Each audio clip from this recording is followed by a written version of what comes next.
नमस्कार दोस्तों, स्वागत है आप लोगों का रोशन साइंस स्टडी पॉइंट पे। और आज की इस वीडियो में हम देखने वाले हैं अपने पॉलिटिकल साइंस का जो 10वां चैप्टर है, जिसका नाम है विकास। इस चैप्टर से मैं आप लोगों के लिए मोस्ट इंपॉर्टेंट एमसीक्यू क्वेश्चन बना के लेकर आया हूं। तो एग्जाम से पहले आप लोग इस क्वेश्चन को जरूर देख ले, क्योंकि इसमें से बहुत सारे क्वेश्चन आपके एग्जाम में जरूर नजर आएंगे।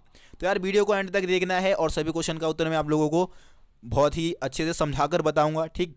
और इसके अलावा वीडियो को यार ज़्यादा से ज़्यादा शेयर कर दीजिए अपने दोस्तों के बीच में, अपने दोस्तों के ग्रुप में, अपने स्कूल के ग्रुप में वीडियो को शेयर जरूर कर देना।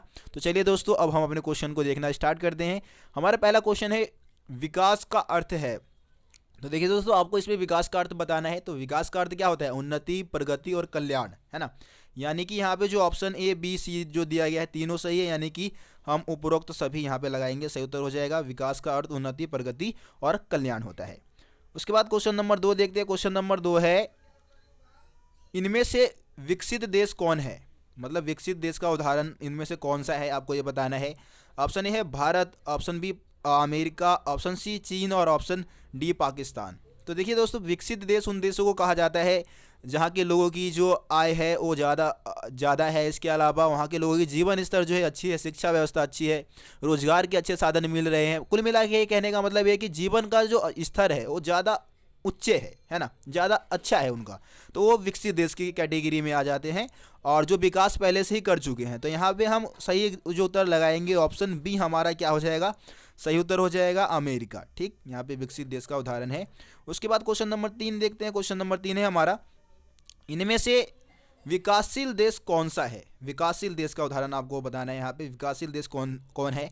ऑप्शन तो आपको पता है कि यार, पहले हम विकासशील देश का मतलब समझ लेते हैं होता क्या है। विकासशील देश उन देशों को कहा जाता है जो अभी विकास कर रहे हैं, ठीक।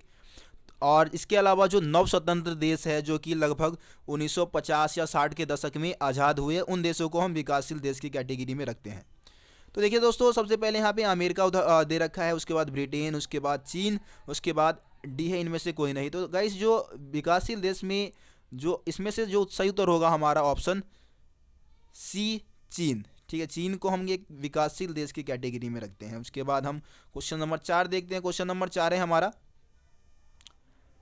यूएनडीपी का विस्तृत रूप क्या है? मतलब फुल फॉर्म आपको बताना है यूएनडीपी का।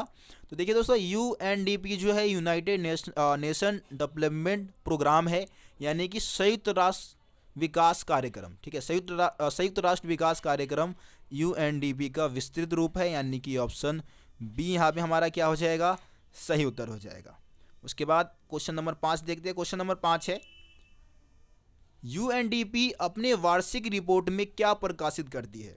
ठीक, मतलब यूएनडीपी जो है वो हर वर्ष क्या करती है? एक रिपोर्ट प्रकाशित करती है, जिससे किन चीज़ों की जानकारी उसमें दी जाती है, आपको उसके बारे में बताना है। तो ऑप्शन ए साक्षरता दर, ऑप्शन बी शिक्षा का स्तर, ऑप्शन सी मातृ मृत्यु दर और ऑप्शन डी उपरोक्त सभी। तो देखिए दोस्तों, यूएनडीपी जो वार्षिक रिपोर्ट तैयार करती है, प्रकाशित करती है, उसमें ये तीनों ही जानकारी हमें मिल जाती है, यानी कि उपरोक्त सभी हमारा क्या हो जाएगा? सही उत्तर हो जाएगा।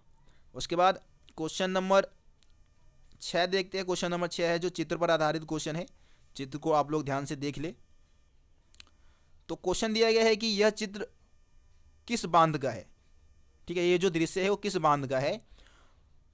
ऑप्शन ए है सरदार सरोवर, ऑप्शन बी भाखरा नंगल, या फिर ऑप्शन सी ए और बी दोनों, या फिर ऑप्शन डी इनमें से कोई नहीं। तो देखिए दोस्तों, ये जो बांध है, ये जो बांध का दृश्य है वो सरदार सरोवर बांध का दृश्य है। अगर आप लोगों ने एनसीईआरटी बुक को देखा होगा तो इस चित्र के नीचे लिखा हुआ भी है सरदार सरोवर बांध, ठीक। तो ये ऑप्शन ए हमारा यहाँ पे क्या हो जाएगा? सही उत्तर हो जाएगा। उसके बाद क्वेश्चन नंबर 7 देखते हैं। क्वेश्चन नंबर 7 है, विकास के 2 मॉडल कौन से है?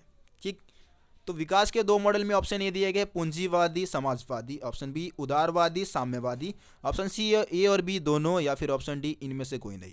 तो गाइस देखिए, यहाँ पे जो हमारा सही उत्तर होगा ना, वो ऑप्शन सी होगा, ए और बी दोनों। लेकिन अगर ए ऑप्शन लगा देते हो या बी लगा देते हो, ठीक है, तो वैसे सही उत्तर होगा आपका। लेकिन यहाँ पे ऑप्शन के अकॉर्डिंग आपको उत्तर देना है, ठीक है ना। ऑप्शन के अकॉर्डिंग ए और बी दोनों सही उत्तर होना चाहिए, क्योंकि जो पूंजीवादी मॉडल है उसको हम उदारवादी मॉडल के नाम से भी जानते हैं, और जो समाजवादी मॉडल है उसको हम साम्यवादी मॉडल के नाम से भी जानते हैं, यानी कि ऑप्शन सी हमारा यहाँ पे क्या हो जाएगा? सही उत्तर हो जाएगा। लेकिन अगर आप ए या फिर बी में से कोई एक लगाते तो आपको हो सकता है एग्जामिनर आपको सही आपको मार्क्स इस क्वेश्चन में ना दे, क्योंकि यहाँ पे हमारा ए और बी दोनों क्या है, सही उत्तर है। क्वेश्चन नंबर 8 है कि विकास की वह कीमत जो पर्यावरण को चुकानी पड़ी। मतलब आपको इस क्वेश्चन में बताना है कि विकास के कारण जो विकास की योजनाएं जो चलाई जाती है उससे पर्यावरण को क्या नुकसान होता है। Option A tsunami, option B पर्यावरण प्रदूषण हो रहा है, या फिर ऑप्शन सी ग्लोबल वार्मिंग जैसी घटनाएं देखने को मिलती है, या फिर ऑप्शन डी उपरोक्त सभी। तो गाइस इसका सही उत्तर हो जाएगा उपरोक्त सभी होगा, क्योंकि विकास के कारण सुनामी जैसी घटनाएं, पर्यावरण प्रदूषण और ग्लोबल वार्मिंग जो वैश्विक ताप वृद्धि है उसमें भी वृद्धि लगातार हो रही है। उसके बाद हम क्वेश्चन नंबर 9 देखते हैं। क्वेश्चन नंबर 9 है विकास की वह कीमत जो समाज को चुकानी पड़ी। मतलब समाज को विकास के कारण कौन से नुकसान हुए, समाज के लोगों को कौन सा नुकसान उठाना पड़ा विकास के कारण।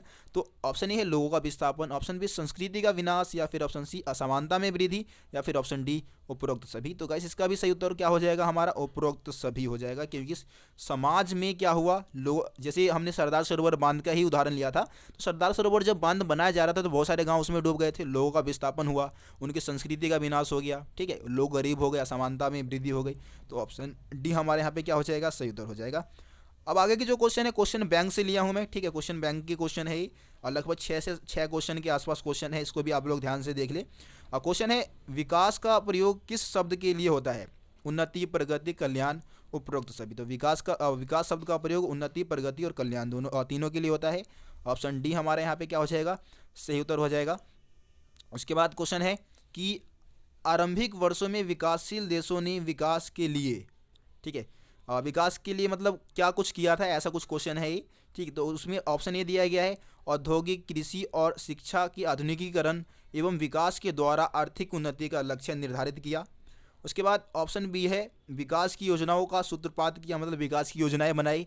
ऑप्शन सी है विकसित देशों से मदद और कर्ज लिया, और ऑप्शन डी है उपरोक्त सभी। तो देखिए दोस्तों, आरंभिक वर्षों में विकासशील देशों ने क्या किया था, ये सभी कदम उठाए थे, अपने औद्योगिकरण, कृषि के आधुनिकीकरण पे जोर दिया था, है ना, योजनाएं बनाई थी, और बहुत सारे अमीर देशों से, विकसित देशों से कर्ज भी लिया, यानी कि ऑप्शन डी उपरोक्त सभी हमारा क्या हो जाएगा, सही उत्तर हो जाएगा। उसके बाद अगला क्वेश्चन देखते हैं। क्वेश्चन है बहुत से देशों में जिस तरीके से विकास मॉडल को अपनाया गया है वह विकासशील देशों के लिए काफ़ी महंगा साबित हुआ, क्योंकि मतलब जो विकास की योजनाएं या विकास का जो मॉडल जो विकासशील देशों ने अपनाया है वो महंगा कैसे साबित हुआ उनके लिए। तो ऑप्शन ये है इससे अनेक देश कर्ज में दब गए, दरिद्रता और रोगों ने अभी भी अपनी चपेट में ले रखा है।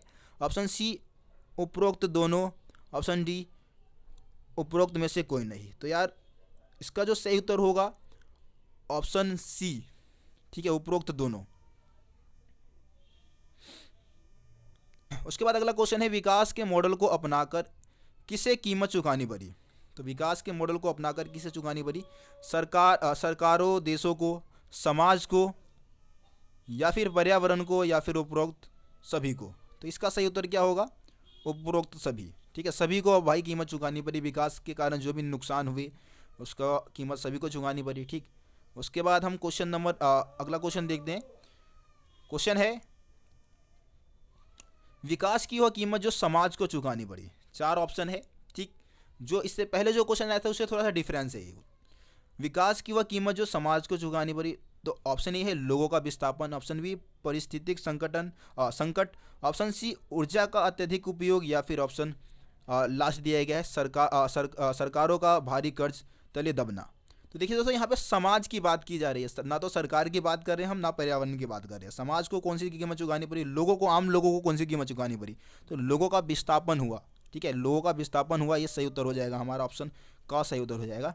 उसके बाद अगला क्वेश्चन देखते हैं। क्वेश्चन है विकास की वह कीमत जो पर्यावरण को चुकानी पड़ी। इसमें 4 ऑप्शन है जिसमें से कोई एक आपको सेलेक्ट करना है। तो पर्यावरण को कौन सी कीमत चुकानी पड़ी, ऑप्शन है लोगों का अनेक घरों व क्षेत्रों से विस्थापन, ये तो भाई सामाजिक कारण हो गया एक तरीके से। उसके बाद बी है लोगों का आजीविका का छीनना, ये भी एक तरीके से क्या है, समाज से जुड़ा हुआ है। वायुमंडल में ग्रीन हाउस गैसों का उत्सर्जन, ये क्या है, पर्यावरण को नुकसान पहुंचा रहा है ना, यानी कि ऑप्शन जो हमारा सी है वो सही उत्तर हो जाएगा, ठीक। सो गाइस ये कुल मिला के 15 क्वेश्चन थे जो कि विकास वाले चैप्टर से मैंने लिए हैं। मैं उम्मीद करता हूँ आप लोगों को सभी क्वेश्चन बहुत ही आसानी से समझ में आ गए। किसी भी क्वेश्चन में कोई भी दिक्कत हो आप लोग मेरे को कमेंट में ज़रूर बताएं, ठीक। इसके अलावा आप लोगों का जो एग्ज़ाम है बहुत अच्छे से अपने एग्ज़ाम को कीजिए, ठीक। ज़्यादा से ज़्यादा मार्क्स लाइए और आप लोगों को बताइए कि आप किस चैनल की मदद से इतना अच्छा कर पाए हैं, ठीक है ना। तो आपको पता है कि यार रोशन सा स्टडी पॉइंट पे आप लोगों का जो political science 11th class political science का कंप्लीट सिलेबस करवाया गया है। हर एक टॉपिक को मैंने कवर करवाया है, हर एक टॉपिक से एमसीक्यू क्वेश्चन भी करवाए हैं। लाइव क्लास लिया है आप लोगों की। लाइव क्लास के साधन नहीं थे मेरे पास, फ़ोन से ही लाइव क्लास लेने की कोशिश की, बट हाँ यार कोशिश तो की कम से कम कि आप लोगों को यार बेहतर शिक्षा दी जा सके, आप लोगों को चीज़ें अच्छे से समझाया जा सके। मैंने पूरी कोशिश की जहाँ तक मेरे से बन सकी है, बट यार डिपेंड करता है आप लोगों को कि आप लोग कितना सपोर्ट करते हो मेरे को, ठीक है ना। जितना आप लोगों का सपोर्ट रहेगा उतना ही आगे मैं जाऊँगा, और आप लोगों का सपोर्ट रहेगा तो आप लोगों के लिए भी मैं अच्छा कर पाऊँगा। अगर आप लोग सपोर्ट नहीं करेंगे तो मैं आप लोगों के लिए भी क्या ही कर पाऊँगा, ठीक है ना। तो यार वीडियो को शेयर कीजिए अपने दोस्तों के साथ, अपने स्कूल के ग्रुप में, ठीक। तो चलिए दोस्तों, मिलते हैं फिर आप लोगों से अगली वीडियो में। तब तक के लिए जय हिंद, जय भारत।